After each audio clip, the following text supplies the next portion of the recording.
Navid, thank you so much for coming. No, thank you for having Welcome me. to Quiddity Education Podcast.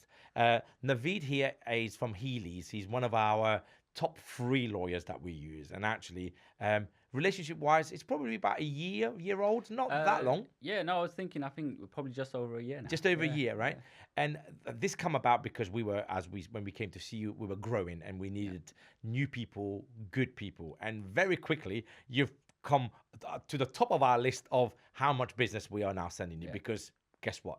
Because you're very good, you get more business.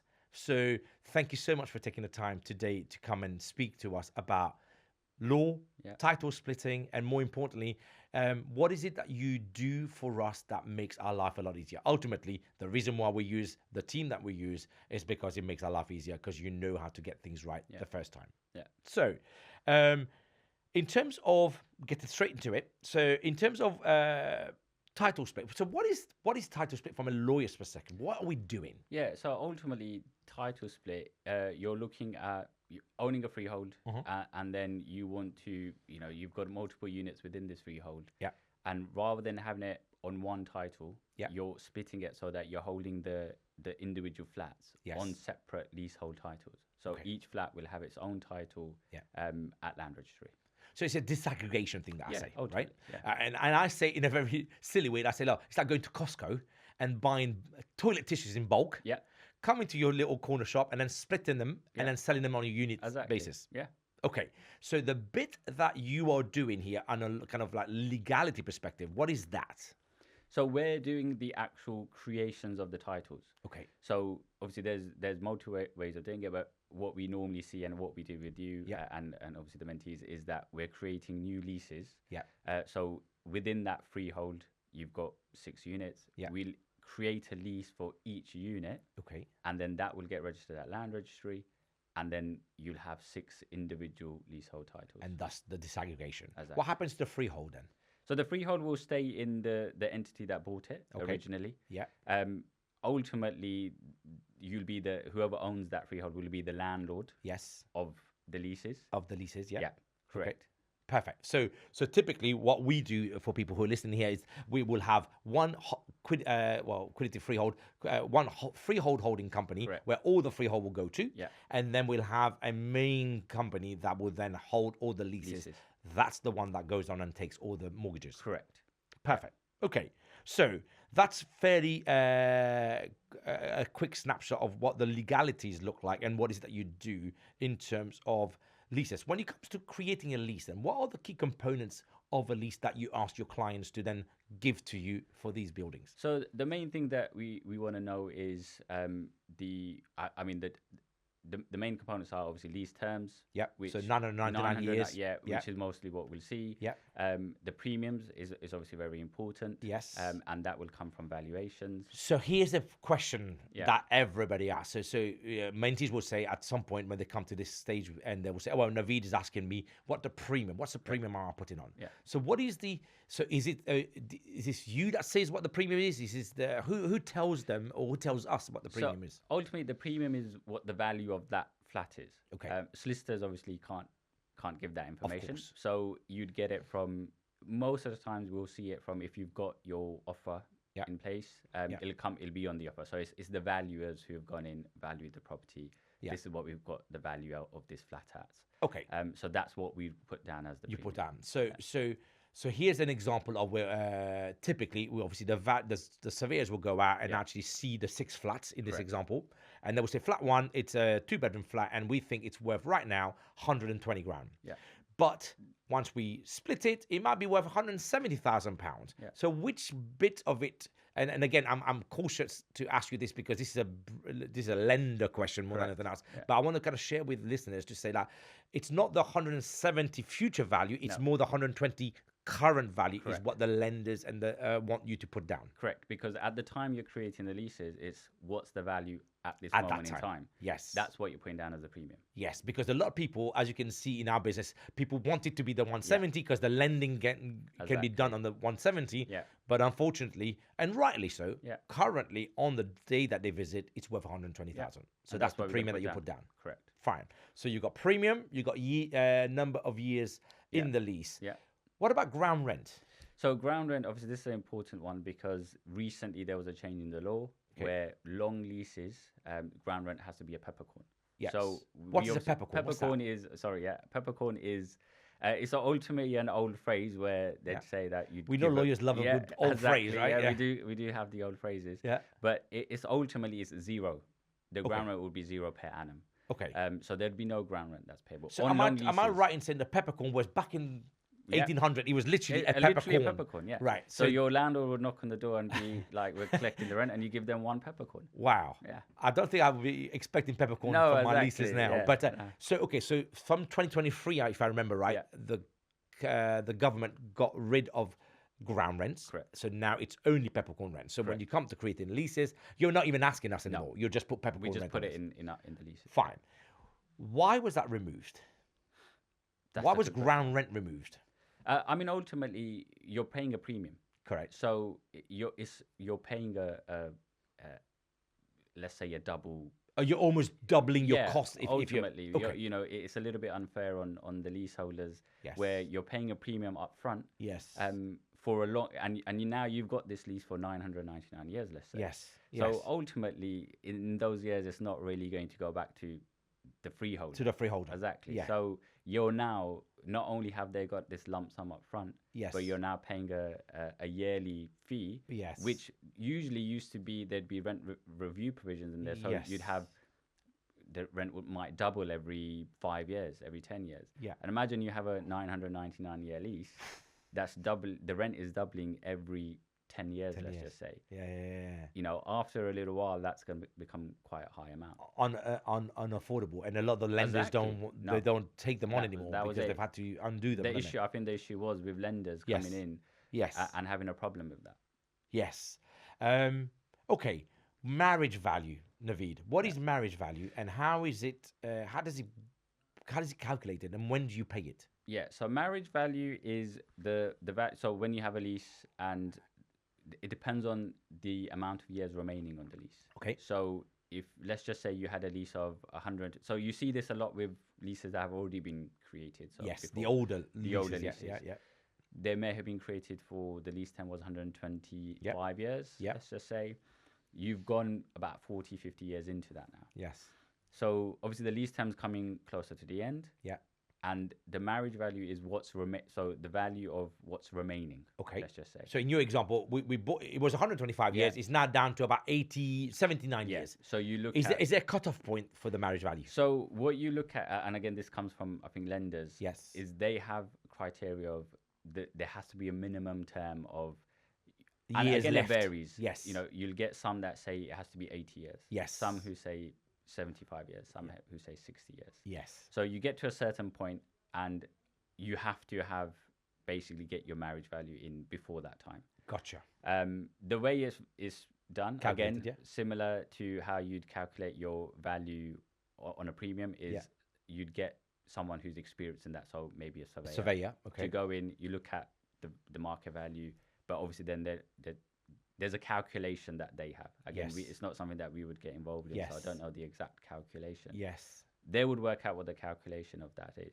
Yeah. And that would be your and then that's what you have to pay for the freeholder. That's what then you have to, there's a process to go through with your freeholder. Yeah. But that ultimately, that is your premium to, pay them. Pay them. Okay. Because one of the things that I'm literally doing right now is, and it's a bad reflection of my management. And one of the buildings that we bought years ago when I first started, the leases dropped below 80. Okay. And I didn't realize until it got to about 75 years and then or 70 years or whatever it is.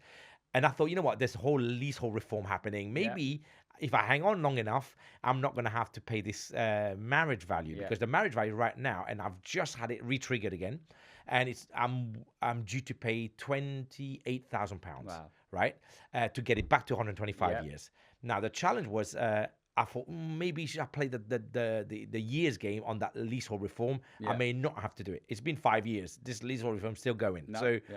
I've taken the view that actually I'm just going to pay for it now and pay the freeholder the £28,000. And like you say, I had a surveyor go out on both our behalf, value it to say today it's worth X, tomorrow with a long lease is worth Y.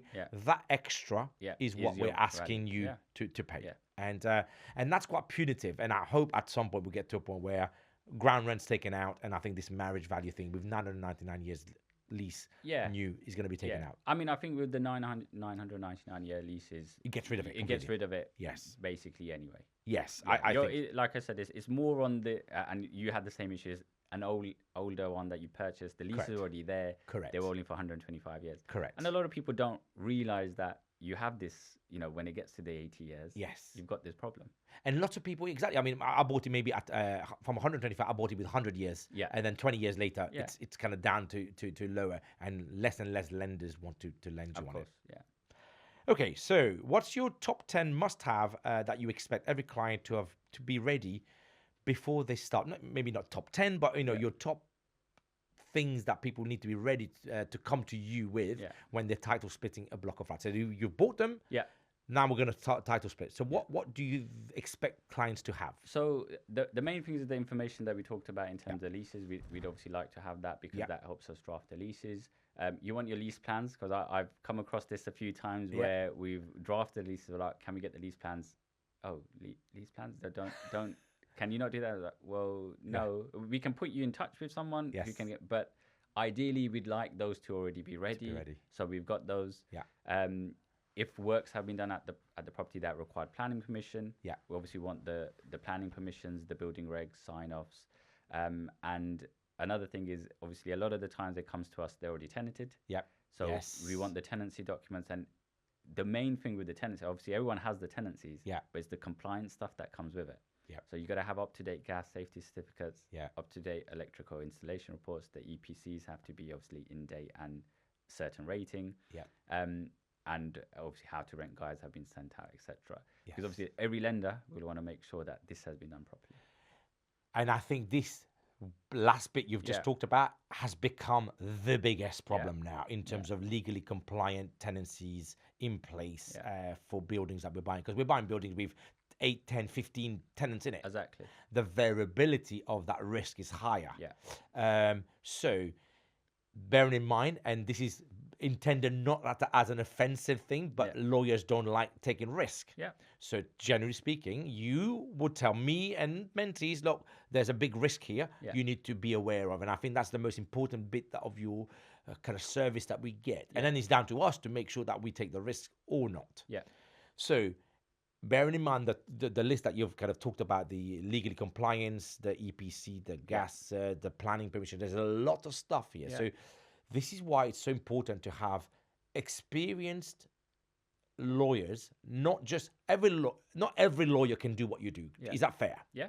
Because I think one of the things that people say, well, I can just go to the East Ham High Street lawyer and do that. Well, no, you can't, because the person who's actually filling a form for immigration cannot do what you do. Definitely not. And why is that? Well, because of, I think, the things like I mentioned, there's all these little things that need to be looked at. And I think that it can be, if you don't know what you're doing, or it's not something that you're used to doing, you could easily miss something. Yes. Missing something like, that there's gas safety certificates or electrical, or that you've got them, but they're out of date. Out of date. Even one thing that I see a lot of the times is deposit protection schemes. Yes. Certificates. Obviously, people send them, we've protected our deposit. But there's a time frame in which you have to do it. Yes. And if you miss that time frame, although you've got the certificate, you haven't complied with the legislation. Yes. These things can be missed. And this is obviously, not only is a risk for the client, but you've got a lender involved here. Yes. So that's added risk. Because obviously the lender is reliant on you to confirm that all this stuff has been done. Yeah. They're not going to want copies of the documents. No. They want you to confirm to say that you've checked it and it's fine. And I think that's why solicitors are very risk adverse. Because not only are you acting for the client, there's that added risk of where we need to report to the lender as well. Yeah. And I think you're being modest to say that actually, yes, it's just about a tick box exercise. It's not. I think the skill set that you guys have developed over time, some of the other lawyers that we use, it is that much more. It's a niche strategy. It's a very skilled, almost very precise science that we're working on, and there's a lot of information that you've got to get through. Exactly. And the building that I buy today is different to the building that MNT is buying tomorrow in a different area with different kind of expectations and different tenant types as well. So I think the risk is getting higher and higher, and that's why I think it's important to have people like yourself on here to talk about those risks, because once we know and identify the risk, then mentees, myself, we can come to you guys and say, okay, this is the building, what do you think? And then we get the list of challenges. And the lenders, people listening here, the lenders are concerned because if you default, they pick up the property again, and then there's tenants in there that are not legally compliant ASTs, they cannot then take them or get the evicted, and then it becomes a massive nightmare for them. Is that right? Yeah, that's correct. And that's their biggest concern. Yes. Is that lenders are always looking at what's the worst case. Yes. A worst case being if there's a default and we have to retake this property, are we going to be able to do what we need to do? Yes, to recoup our money, basically. Recoup our money, And ultimately, when there's tenanted properties, that's the thing of, can we get vacant possession? How quickly and easily can we do that? Yes. So we need to make sure everything is done correctly. Okay, so changing tact a little bit, talking about auctions now. This is the... I love auctions. Yeah, exactly. You love auctions, but... and I know one question that everybody, all lawyers say, and if you don't say it, I'm going to remind you of that. Everybody just says that. So what are the key legal documents that you check? Now, bearing in mind, just people listening here, watching this here, legal packs are so varied depending on what you're buying. But are there some common main things you will go to as a lawyer? Okay, that's the first thing I will start with. What would that be? I mean, the first thing I always start with is the title. Okay. Because you want to see that, obviously we've got some information. We'll have a sales memo, etc. Yes. So that'll have details of the seller. So you want to check the title. Is the person who's selling this property the owner of the property? Yes. I've had instances when titles have come through to me. And it's somebody else, and then you have, well, hold on, why is this person selling something that doesn't belong to them? Own? So we'll check the title. So the main things that I'm looking for in a auction pack: title documents. Obviously, you're going to have the contract. Special conditions. There should be searches in there. Not always the case. But usually you want the searches in there. The property information forms. Okay. And then obviously any planning documents, etc., should be in there as well. Okay. So there's quite a lot of information that has to be there that sometimes the auctioneers may or may not have included. Okay. So timelines now. So I'm buying something in auction. The auction's coming up in 2 days' time, and I ring you. I'm not me. We don't have that relationship. You get a client that rings you, says, I'm buying this block of 16 flats in 2 days' time. Can you help me have a look at legal pack? What would you say? I was like, thanks for calling me. With 2 days to go. To be honest, it all comes down to one thing with me is, and I've mentioned this to you as well, is doing the best you can for the client. So if I'm in a position where I'm like, look, this is something that is not a 5-minute job. This is going to take some time. I right now don't have the time to do it. I'm not going to half, do a job that's not full. But you got to tell the client, look, there's a lot of information there. The problem with 2 days to go is we can do a review of the auction pack. We can do a report on the auction pack. We can tell you what the issues are.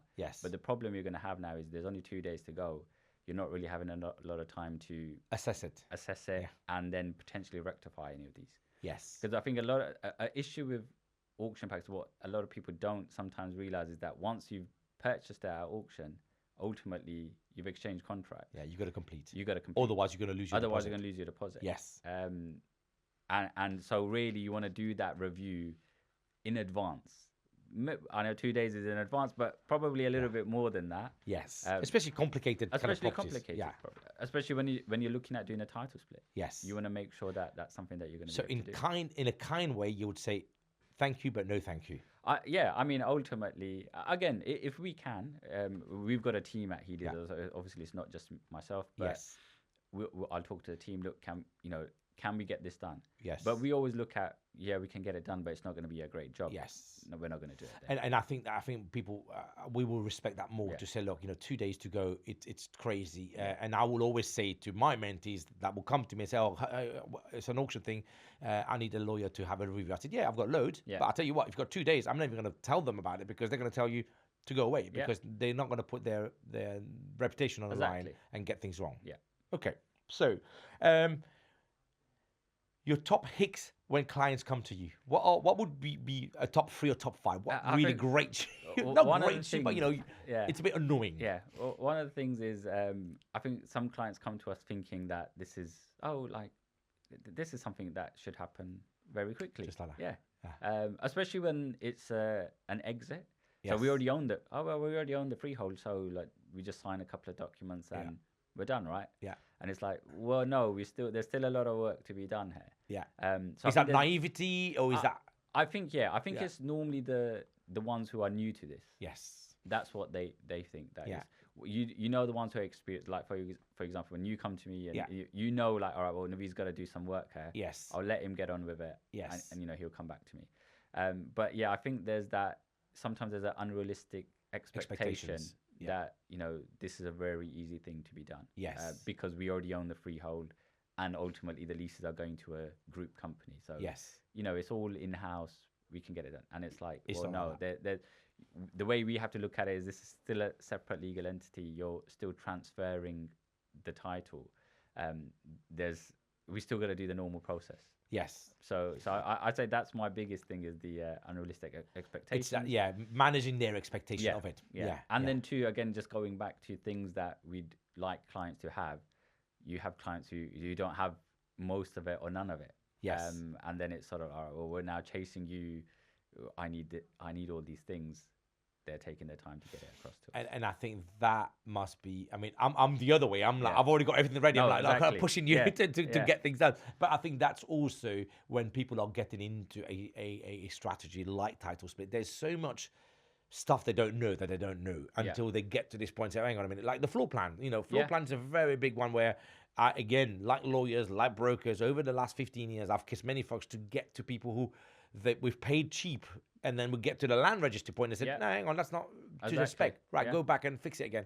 Now we've got the mortgage offers running out. Then we've got the lawyers who have done the work. It's already billed you for something. And said, hang on, I've got to undo it again and do it again. So it is, I think a lot of it, this is where, sometimes the mentorship makes a lot of sense because we literally are hand-holding people through the process as well as the team. Yeah, no, definitely. And I think I've seen that as well in terms of we've had sort of before we started working, you'd have clients who'd want to do something similar. It wasn't on this scale, but something similar. And they didn't really have all the information there. And we were obviously then guiding them as we were going along. But again, that takes time because if they're already ready, it cuts down the time. Yes. Whereas obviously your mentees that are coming through, where you've given them that guidance. Yes.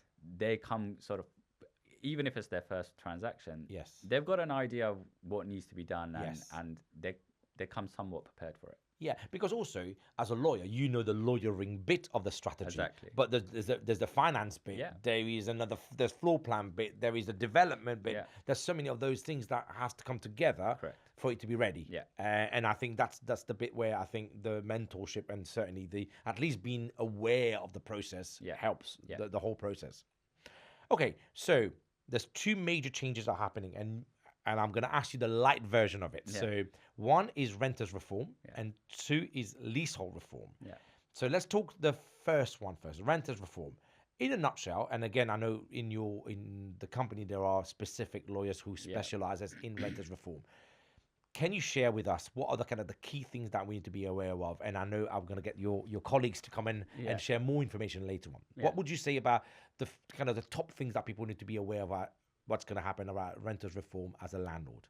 Yeah, so again, like you mentioned, this is something that's more in the expertise of other people within the firm. Yes. Not really something that's more my forte. Your bag, yes. But ultimately, it's going to be harder for once these obviously the reforms coming in, and I think it's going to come. It's in a done now. deal. Yeah, it's pretty much we're just waiting for it to be sealed, but correct. It's going to make it harder for landlord. Well, it's ultimately there to protect the tenants more. Yes.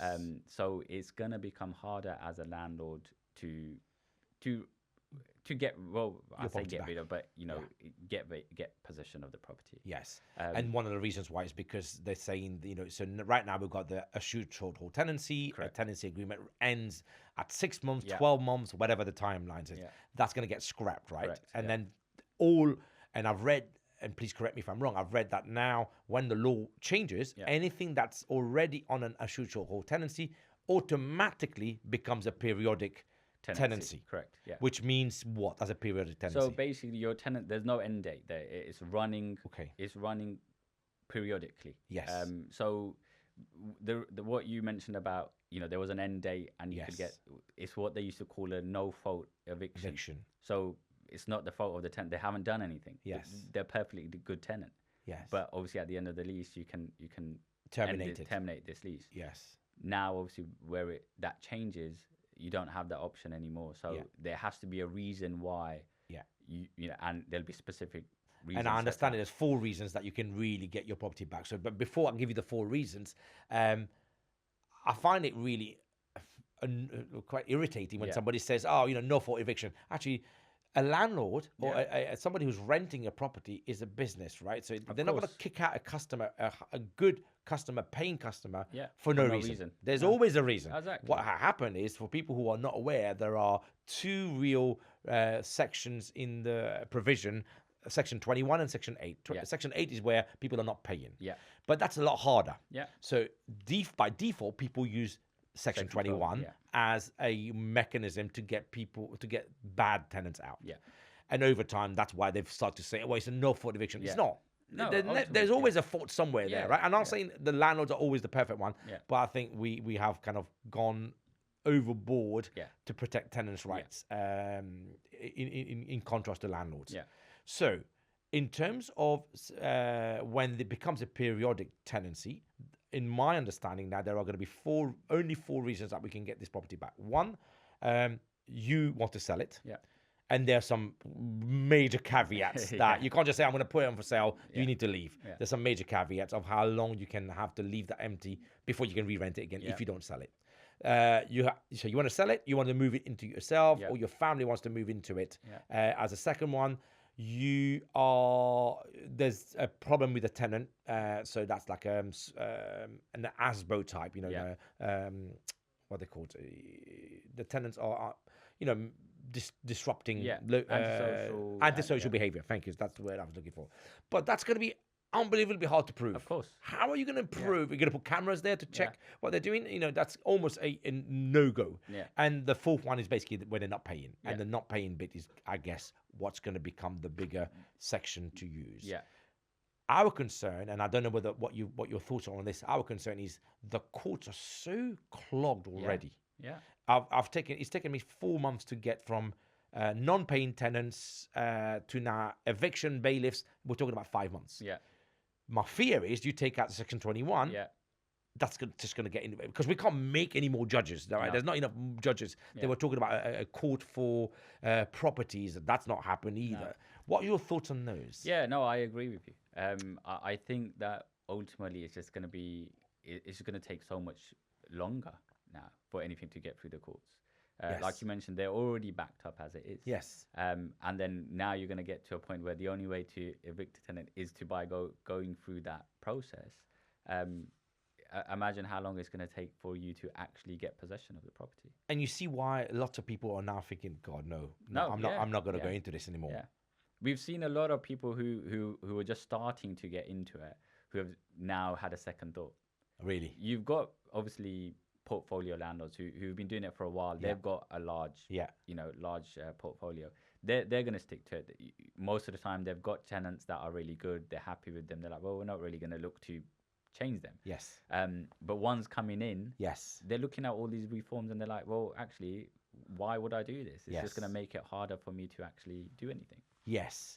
And I think for me, there is something more fundamental, and I talk about it constantly, and I want to know your thoughts on it, not from a lawyer perspective, but somebody who's in the industry. And I find that in the next 5 years or so, I think there's been, for the past 8 years, there's massive changes. The Tory government changed the rules around who can invest in properties. So they've gone from no businesses can invest to every business can invest. So you've got John Lewis, Lloyd's Bank. You've got, last week I heard, or I read on the FT, a big Canadian pension fund has now moved £4 billion of money to buy private residential properties. So you can see big money are coming in. Of course. So you've got that side, and then you've got on the other side, massive over-regulation on individual landlords. Exactly. And to me, when I put them together, and I keep talking about it, that you as somebody coming into properties, you need to scale quickly. Yeah. You need to have this scale so you can actually compete against those regulations. Exactly. If you're having 2 or 3, you're going to get drowned out. No, right? 100%. And I think title splitting as a strategy is really, I think, the only way you can actually buy 6, 10, 15, 20 at a time, and you bulk up your property portfolio. Correct. My challenge is, if you don't do that, individual will get drowned out. Yeah. And I think then in 5 years from now, we will get a situation where the big corporation will lobby the government again. Hang on a minute. How can you tell me I can't get rid of tenants? Yeah. Right. Let's now change the law again. Yeah. And my it's not even a guess anymore. I think I can see that happening. It's just one of those things. What are your thoughts on that as a final thoughts? Yeah. No, I think that's a really good point that you made. Because I can now that you mentioned it, you can see that happening. You can see individual stuff, but once you put it together, you're like, because, exactly. You see it as individual, because the businesses can come in and there's this money coming in and all these companies are doing it. Yeah. And you think, all right, if you look at that isolated, that makes sense. They've got the opportunity to do it. Why not do it? Yes. And then you see the new legislation. You're like, all right, it makes it harder for individuals to buy, like you said, you're buying one at a time. Yep. So they're like, oh, well, actually, we don't want to do this, because why would we? Yeah. So now you're going to have a taxation bit as well on private landlords. Exactly, as well. Yeah. So now you've got a scenario where all these companies are buying up. Yeah. Individuals aren't. Yeah. And then you can see them saying, well, hold on. Why should it be harder for us? As landlords? Otherwise I'll pull my I'll pull my weight. I put all this money in, this investment in. Yep. I'll take it out. Yes. Put that pressure on the government. Yes. And I think that's something where I reckon in 5 years from now we'll be in that position where they've got rid of all the individuals. Exactly. And it's going to be corporations that owns them. Yeah. And you're going to go back to a position that you were in, which was beneficial to the individuals. Yeah. But now you've kind of phased them out. Yes. And I think nobody's going to complain about JP Morgan or any of those big firms, because they face these companies. Yeah, exactly. Whereas you individual really guy who's got one house, you can beat them up. Yeah.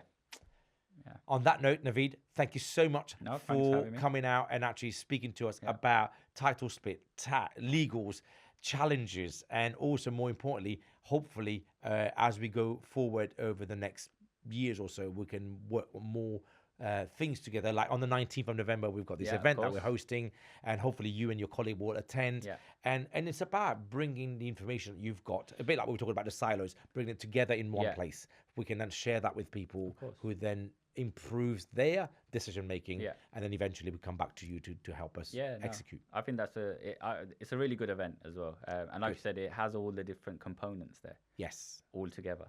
Good. Yeah. But listen, I look forward to seeing you there as well. But thank you so much for taking time to come and speak to us today. And no doubt we will speak to you soon. Yeah, speak to you soon.